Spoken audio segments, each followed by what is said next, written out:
Hello everyone. इस video में हम लोग देखेंगे कि कैसे स्टार पैटर्न प्रिंट करते हैं जावा में। तो हमारे सिंपल सा क्वेश्चन से स्टार्ट करते हैं। सिंपल सा क्वेश्चन ये रहा, take a number n as an input and print a star pattern. Example में दिया हुआ है कि अगर इनपुट 5 है तो हमें इस तरह का पैटर्न जनरेट करना है। इनपुट 5 है तो पहला लाइन में 1 स्टार, दूसरा में 2, तीसरा में 3, चौथा में 4, पांचवा में 5 स्टार। तो चलिए क्वेश्चन को थोड़ा सा एनालाइज करते हैं कि क्वेश्चन क्या रहा है।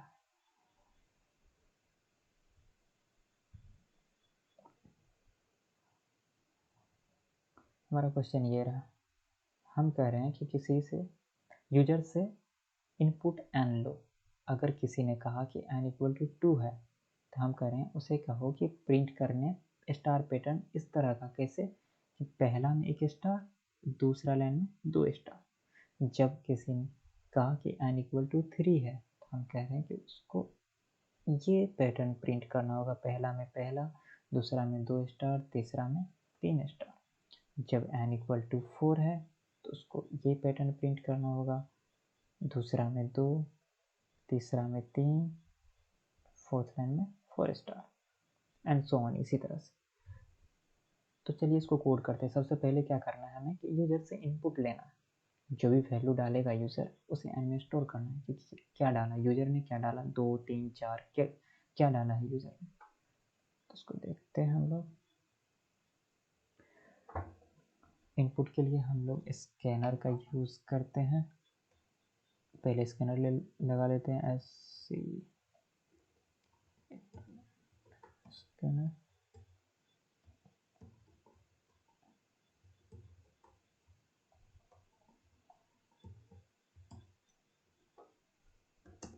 उसके बाद हम इंटीजर एन लेते हैं यूजर से, scn डॉट नेक्स्ट इंट। हमने जो भी यूजर वैल्यू डालेगा वो एन में स्टोर हो गया। अब क्या करना है, अब हमें लूप लगाना होगा। वो लूप भी कैसा लगेगा कि अगर ये पैटर्न है तो इसमें क्या है, रो, अगर इसे हम रो कह रहे हैं कि ये रोज है, रो 1, रो 2, रो 3, तो ये कॉलम है, कॉलम 1, कॉलम 2, कॉलम 3, यानी कि रोज और कॉलम दोनों चीज़ प्रेजेंट है इस पैटर्न में। यानी कि हमें 2 लूप लगाना होगा, एक लूप तो रो के लिए और दूसरा लूप कॉलम के लिए। तो हम स्टार्ट करते हैं, पहला लूप लगाते हैं रो के लिए, फॉर रो के लिए int i equal to 1, i less than equal to n. जब आई रो 1 था तो, जब n इक्वल टू 2 था तो 2 रो प्रिंट हो रहे थे, जब n इक्वल टू 3 था तो 3 रो प्रिंट हो रहा था। तो इसीलिए i कहाँ तक जाएगा, n तक, n के इक्वल तक जाएगा। i को इंक्रीज कर देते हैं। इसके बाद सेकेंड फॉर लूप लगाते हैं कॉलम के लिए, j इक्वल टू 1 से। अब j में कंडीशन क्या होगा, यहाँ पे j में कंडीशन क्या होगा उसे देख लेते हैं।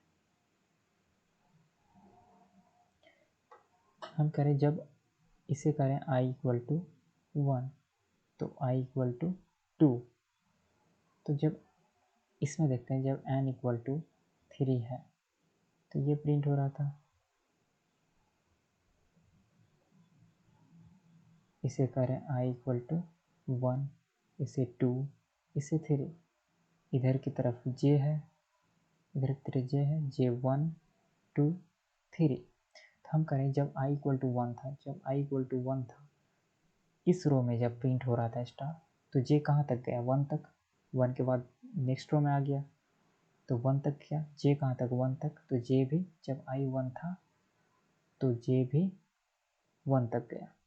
जब i 2 था, जब i 2 इस लाइन में प्रिंट हो रहा था स्टार, तो j 1 हुआ, 2 तक गया, यानी कि j कहाँ तक गया, 2 तक गया। जब i 3 था तो j भी 3 तक गया, यानी कि जब i 3 था तो j भी 3 तक गया। j कहाँ तक जा रहा है, i तक जा रहा है, तो j मैक्सिमम कहाँ तक जाएगा, i तक। तो कंडीशन मिल गया हमें।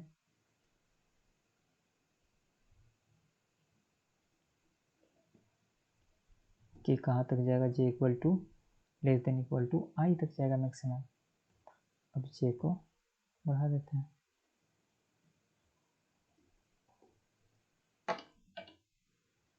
और यहाँ पे हम स्टार प्रिंट कर देते हैं, system dot out dot print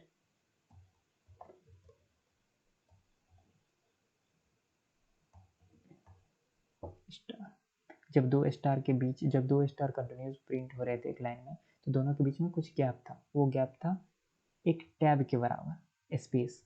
तो वो टैब के बराबर बैक स्लैश टी डाल देते हैं, तो दो स्टार के बीच में एक टैब के बराबर स्पेस डाल देगा। देखिए अब क्या होगा, ये स्टार प्रिंट कर दिया। जब यहाँ क्या हो रहा था, जब n इक्वल टू 3 हो रहा, जब i इक्वल टू 1 था, पहला रो में एक स्टार प्रिंट होके फिर से न्यू रो पहले लाइन से स्टार्ट होता है, पहला लाइन से स्टार्ट हो रहा है। तो जे जब खत्म हो रहा है तो एक नया लाइन प्रिंट हो रहा है, न्यू लाइन से स्टार्ट हो रहा है कोड। तो जब जे खत्म हो रहा है, जब जे अगर पहला i इक्वल टू 1 जब एक स्टार प्रिंट कर देगा तो न्यू लाइन में जाना चाहिए। तो न्यू लाइन में जाने के लिए हमें एक न्यू लाइन प्रिंट करना होगा, system dot out dot print ln, एक नई लाइन हमने प्रिंट कर दिया। तो हमारा कोड हो चुका है कंप्लीट। चलिए अब इसे देखते हैं कि हमने जो बनाया है वो सही बनाया है या नहीं। तो हमने यहाँ से कोड किया है यहाँ तक, ये हमारा कोड है। अब हम इसे एनालाइज करते हैं कि हमने सही लिखा है।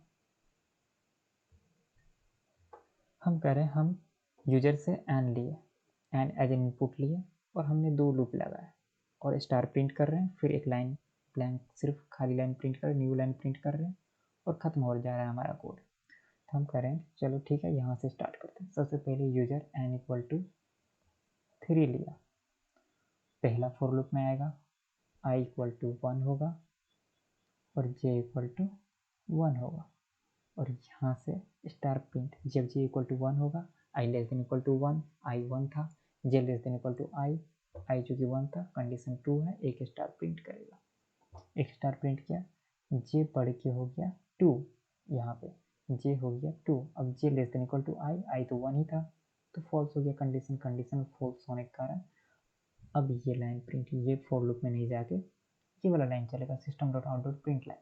ये क्या करेगा, कर्सर को न्यू लाइन में ला देगा। कर्सर यहाँ आ चुका है, न्यू लाइन यहाँ से स्टार्ट हो रहा है, न्यू लाइन में आ चुका है। अब i बढ़ के हो गया 2, जब i 2 हुआ तो फिर j कहाँ से स्टार्ट हो रहा है, 1 से, j 1 से स्टार्ट हो रहा है। जब i 2 तो सेकेंड रो में आया, j 1 से 1 के लिए 1 स्टार प्रिंट करेगा, फिर j बढ़ के हो गया 2। तो जब j 2 था तो j less than equal to i भी 2 था, सही कंडीशन ट्रू है, फिर से एक स्टार प्रिंट करेगा।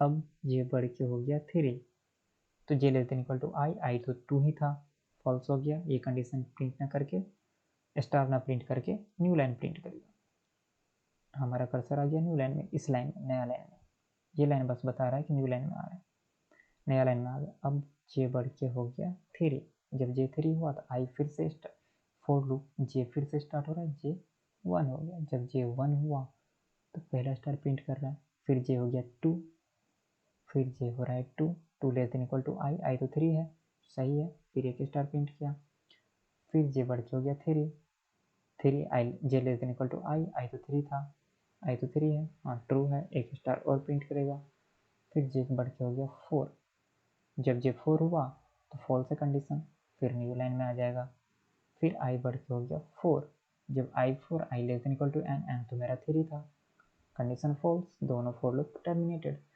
हमारा प्रोग्राम खत्म हो गया, हमारा जो कोड पूरी तरह खत्म हो गया, और हमने ये प्रिंट करके बाहर आ गए।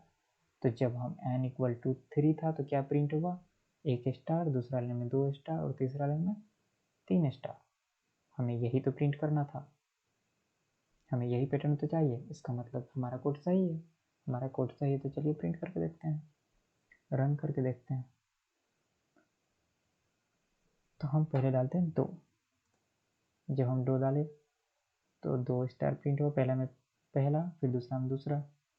फिर से देख लेते हैं, हम इनपुट लेते हैं 4 इस बार,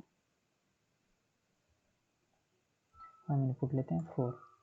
जब 4 लिए तो पहला लाइन में पहला स्टार, दूसरा में 2, तीसरा में 3, चौथा में 4, मतलब सही है हमारा कोड।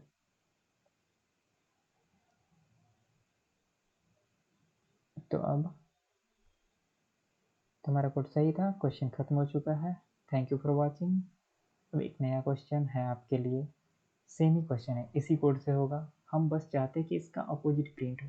जब n इक्वल टू 3 है, अभी तक क्या हो रहा था, अभी जब n इक्वल टू 3 है तो पैटर्न कैसा प्रिंट हो रहा है, पैटर्न हो रहा है प्रिंट इस तरह का। अब हम चाह रहे हैं कि ऐसा ना हो कि जब n इक्वल टू 3 हो तो पहला लाइन में 3 स्टार, दूसरा लाइन में 2 स्टार और तीसरा लाइन में 1 स्टार। जब n इक्वल टू 4 हो तो पहला लाइन में 4 स्टार, दूसरा में 3, तीसरा में 2 और चौथा में 1, इस तरह, यानी कि इसका अपोजिट, जस्ट इसका अपोजिट प्रिंट करना। तो try by yourself. Thank you.